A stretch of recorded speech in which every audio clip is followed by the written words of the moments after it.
গান গায়, খালি গান গায়। এতক্ষণ ধরে কি কাম করছিস তোরা? উস্তাদ দেখেন না, কাম কাজ করুন কেমনে? গরমের ভিতরে গাইনে চুরে কি হয়েছি না? এই মেয়ে ঠান্ডা আইনে তো খাওয়ার পারেন, তাও খাওয়ার না বসে রয়েছেন।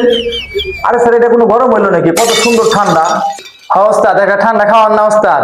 3 বছর আগে একটা ওস্তাদ ঠান্ডা খাওয়াইছিলেন, এটা ঠান্ডা নেন খাই সবাই মিলে। আবার দেখাচ্ছেন কি জ্বালা। তুই আবার ওর হাতে সে 3 বছর আগে গরম পড়ছিল যে তুই তোর ঠান্ডা খাওয়াইছিলাম, আমি ঠান্ডা খাওয়া লাগবো না, ঠান্ডা খাওয়াল না। উস্তাদ যেই গরম পড়ছে, একটা ঠান্ডা এনে খাওয়ানি প্লান ফুলান সব চলে যাইবো বেটো পারে, গরমের ভিতরে কাম করবো নাকি? একটা ঠান্ডা আনেন যান।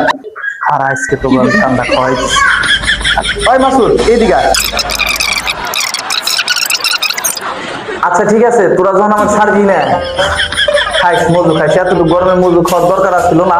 তারপর খাইস, একটা মজু নিয়ে গিয়ে যা খাওয়া। শালার বোতল কোনে বাইরে, ওই একটা বোতল পাইছি রে। বোতল তো পাইছি, এখন মজু গালার পানি পাইগনি পাইছি। মজু গালার পানি ভরে নিয়ে যাই, উস্তাদ দে ভালো কইব রে। মাতারি গো পাই শালার করা খাওয়াইছে তো উপরে মজু, যাই উস্তাদ হয়ে গেছে। উস্তাদ এই যে মজু আনছি। এত বড় মজু আনছা? ওই দশ এই যে মজু দশ। উস্তাদ এটা কোনো মজু হইলো? এটা তো এক ডুক মারলি শেষ। কি আনছেন এখন বেড়ে?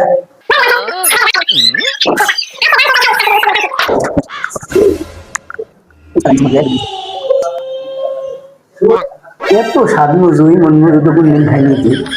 খুব তো স্বাদ মজুদা।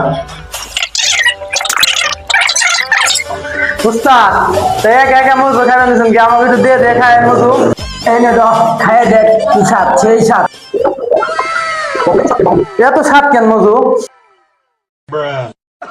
মজু কোন দাম এত স্বাদ মজু? খা তুই মজু খা দেখ।